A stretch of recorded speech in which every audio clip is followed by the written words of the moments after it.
Hello, everybody. Welcome back to Read and Reread. I'm Angelia, and today I'm going to make a video about my thoughts and responses to the short stories from days 7 through 12 of my 30 stories in 30 days Shorty September project.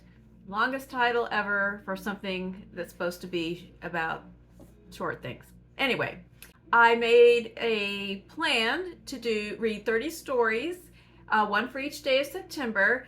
I made a video about the overview of all the stories, and then I am doing a daily community post reminding of the story of the day, and then about every 5 or 6 stories I'm stopping and making a little reaction video to that set of stories. So this is the second one of those. And this was a really good batch. This is a really great variety for me, and I like them all. They all resonated with me in different ways, and I just want to share a few thoughts. And if you have also read these stories, you can tell me what you thought, or if my review piques your interest and you're planning to, you might read these stories yourself, or you read something else you want to tell me about that. Whatever, put whatever you want in the comments. So anyway, let's talk about these stories. The first one was a story from this collection, Her Body and Other Parties by Carmen Machado. You may have seen this book before on my channel if you have been around a while, because I have brought this out once or twice, always in videos about books I've had for a long time and haven't read for whatever reason. I got this book for free at an event before I retired at a Texas Library Association conference, and I have, for no apparent reason, I've never read it, so I put it into the project, and I read the story called Inventory. And I picked this out solely, I mean, most of the time if I don't know about the collection, I just read the first one, but when I kind of read the little blurb about things in it, one of them said, a woman recounts her sexual encounters as a plague slowly consumes humanity. Well, how could I not read that? So that's the one I read. It's called Inventory. And indeed, it is a woman making a list of all of the sexual encounters that she remembers throughout her life. And in the backdrop of this journaling or list making of these memories, we realize that there indeed is a pandemic that is slowly killing everybody. And it takes years and years. It starts in about a third of the way through her inventory, and then it progresses and becomes more dire and desperate and survival oriented towards the end of the story. This book was published in, 2017. So it doesn't have any connection or echoing of COVID-19, but the long literary tradition of imagining various plagues and pandemics, greatly predates COVID. The encounters sometimes are with women, sometimes with men, sometimes with more than one person. It is a fairly graphic story, and the emotional content really ratchets up as it goes on, and you begin to understand from the background details what is happening to the world, in her world, as it goes along. And by the time you get to the end of the story, it is kind of devastating. I mean, this is a really good story. And now I'm again wondering why I've been sitting here with this powder keg in my bookshelf all this time. And one thing that's happening in this project is that all of the books where I am just picking it up, it might be my own book or one I got from the library, and I'm like, I'm just gonna read this one story. Almost all of them, I'm wanting to say, well, wait, I want to read some more. But time marches on, and I have to keep going through the project. So I have so many things that I want to circle back to and go deeper, and this is definitely one of them. Just to give you a tiny little taste, here's the opening one. And this one is not too graphic, so either don't worry or prepare for disappointment, depending on what you were wanting to hear. One girl, we lay down next to each other on the musty rug in her basement.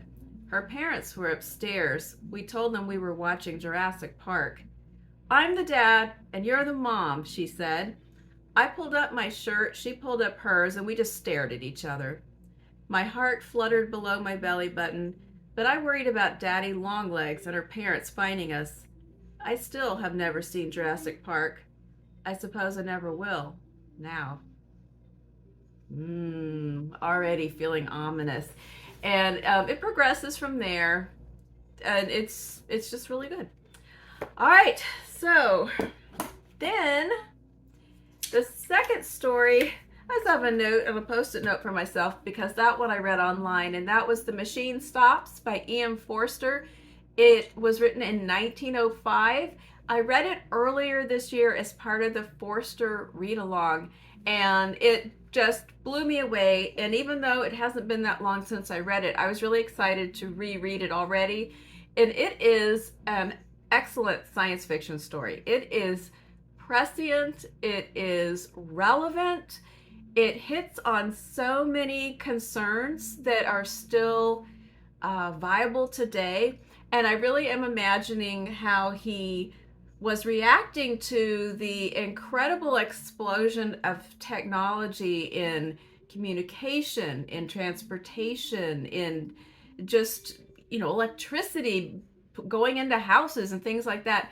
At that time, in the early 20th century. But a lot of the things that he talks about really, they resonate right now as well. In this story, it begins with a woman who is being contacted by her son, who says he wants to meet with her and he wants to see her in person. And this just sets off this whole flurry of anxiety for her. And we realize that she's living in a world where she basically lives in a chair in a room, and everything is done for her. Everything is automated. Your bed comes down out of the wall. All your food and drink needs are met. If you say you're not well, a bunch of diagnostic equipment falls out of the ceiling and figures you out. And everyone is so isolated. All of her work and contacts are done basically in a 1905 version of Zoom in a science fiction story. And she's kind of freaked out and horrified at the thought of leaving her room and traveling to go see her son. But he tells her it's really, really important. So after a couple of rounds of this, she finally does make the trip. And then it comes in with all the social anxiety and the awkwardness of not wanting anyone else to touch you and distancing.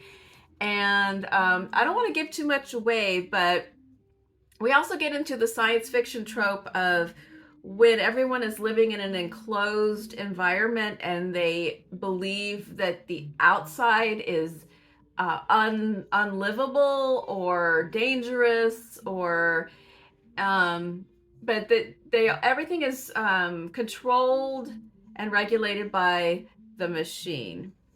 And you can tell by the title that something is going to go wrong because it's called The Machine Stops.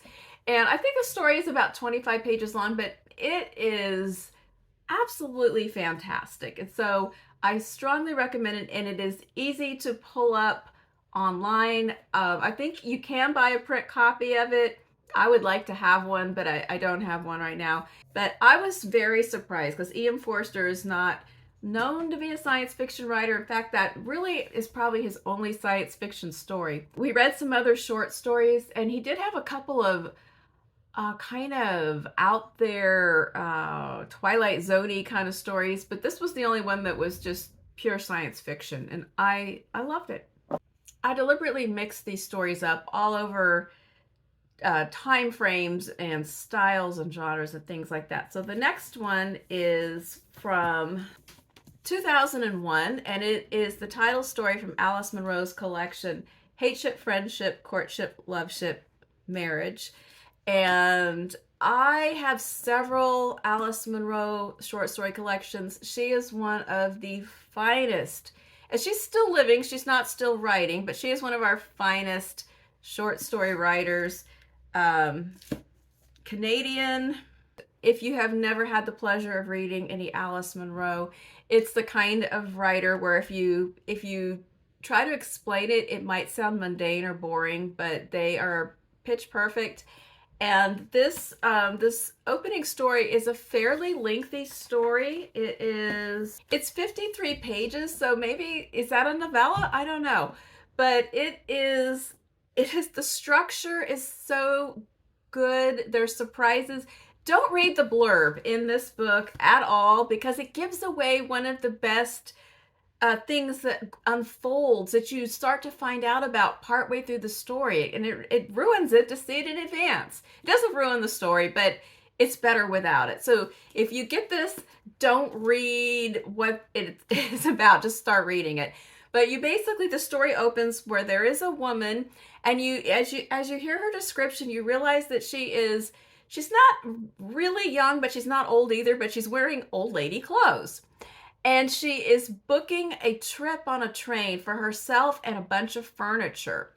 And then she goes to a dress shop and buys a new dress. And so we have some things with her, and then we jump to and we find out that she's a housekeeper. We jump to a scene where her employer is really baffled that she has suddenly quit and left and taken some furniture that belonged to his son-in-law, and he can't figure out what the heck. And then we jump to somebody else. So that's all I'm going to tell you about. You need to find out for yourself what she was doing and why. And it's so full of good surprises.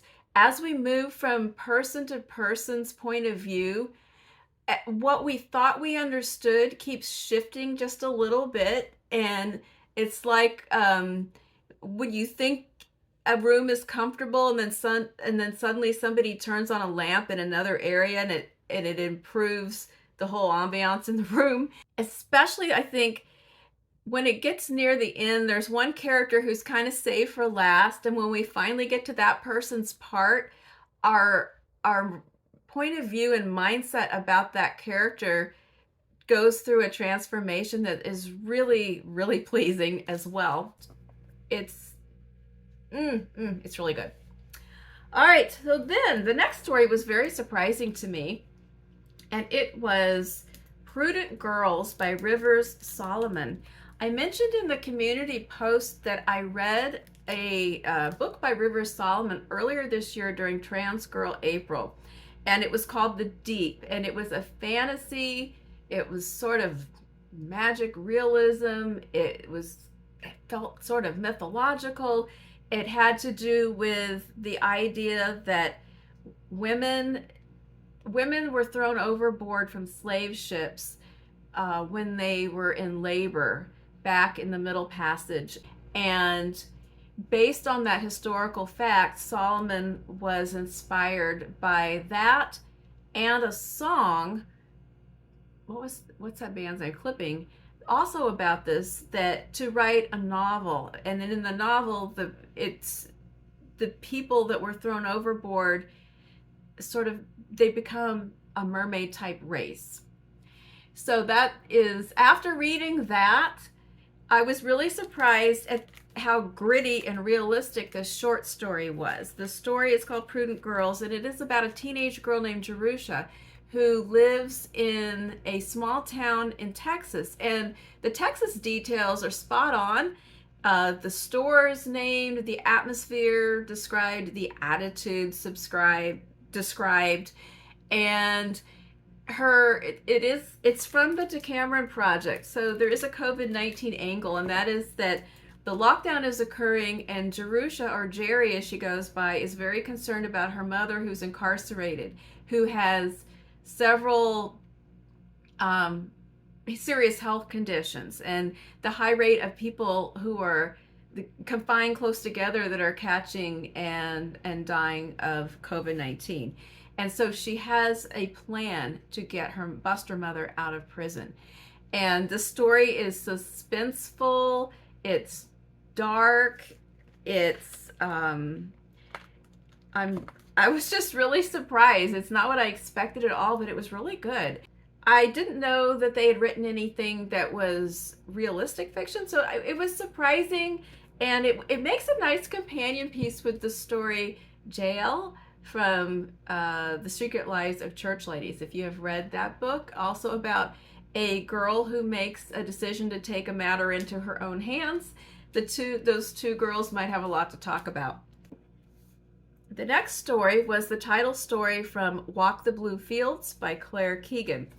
And I got this book, and of course this is another one that I need to circle back to and read in its entirety, because it's the only thing so far that I have not read by Keegan, I think. And so I've only read this one story, but I do want to read the rest. This story takes place on the day of a wedding, and a young priest is officiating at this wedding, and we realize as the details emerge of the wedding day that he has some history with the bride. Maybe he's in love with her. We find out as it goes along, it seems like he is. We don't know exactly what their history is until the story is complete. We have the juxtaposition of the typical things that occur during a wedding day, at the ceremony, at the reception. The best man gets too drunk, and the dance and all of these things, interspersed with the priest kind of trying to keep it together and soldier through this day, but his memories that are invading his conscience about himself and the bride. So it was that emotional, but she just writes a really good sad story that is not, somehow it's not completely depressing, but it's just a good kind of sad. So it's one of those Keegan kind of moments. And so that makes me want to continue on and read the other stories in the collection. And I really love this cover of this edition. And finally, last but definitely not least, was Paul's Case by Willa Cather. Let me check on the date of publication. I feel like it was probably not too far off from the Ian Forster story. Well, I don't have it right here with me, but I'll put it up on the screen. I'll find out when it came out. I feel like it's early 20th century, but I could be off. It could be late 1800s. I don't know. But Paul's Case is a story about a young man who is, at the beginning of the story, he is in trouble at school for his attitude, his disrespect. The teachers have a hard time defining exactly what it is about Paul that aggravates them so much, but he just seems to be dismissive. He seems to not respect what's going on, and indeed he does not. Paul is living in a fantasy world of wanting to escape from this Pittsburgh suburb that he lives in with his father. It's no accident that he spends a lot of time feeling trapped in his bedroom that has yellow wallpaper. There cannot be an accident. Cather has to have read that story and put Paul in that room where he feels like he's going to lose his mind, stuck in the room with the yellow wallpaper. But the tedium of life in this town, the expectations of what he should do, the fact that the person in the neighborhood that his father thinks is a great example for Paul is a man that has a house full of children already in his mid-20s, and Paul's just kind of horrified at the thought of this life that is expected of him. He's only happy when he's at his job as a part-time usher at Carnegie Hall, or when he is visiting with his friend who is an actor. Paul has a plan in place, and when he gets his opportunity, he makes a run for it to New York City. And what happens next, I don't want to go too much into.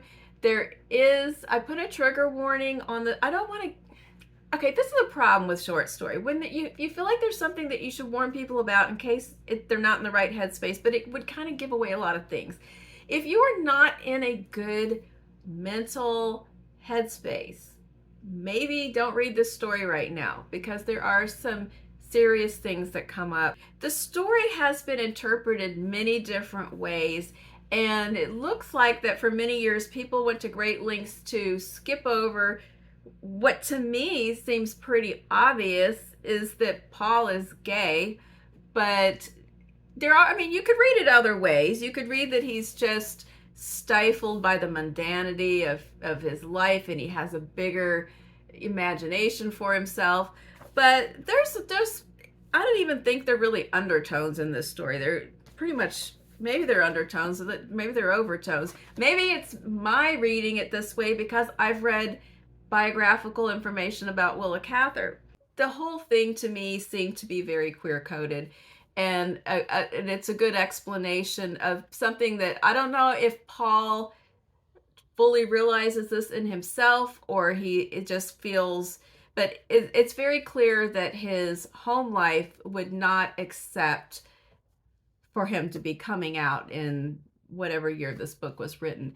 So that was my interpretation of the story. I don't think that's the explanation for everything about him or what happens, because he does have a really unusual personality.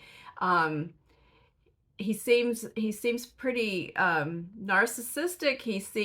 He has a tendency to he puts on characters and acts them out. He knows how to do certain social cues and politenesses, even though he doesn't feel them when they are to his advantage. He says early on in the story that he's pretty good at lying because it reduces, and he finds it useful because it reduces social friction.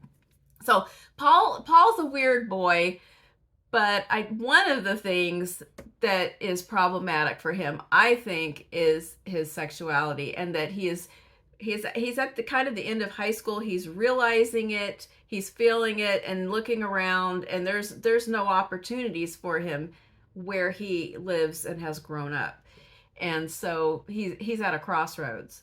That was my take. If you have read this story and you read it a different way, or you agree with me, let me know.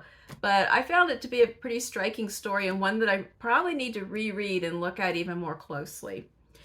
But that was the last story in this set of stories.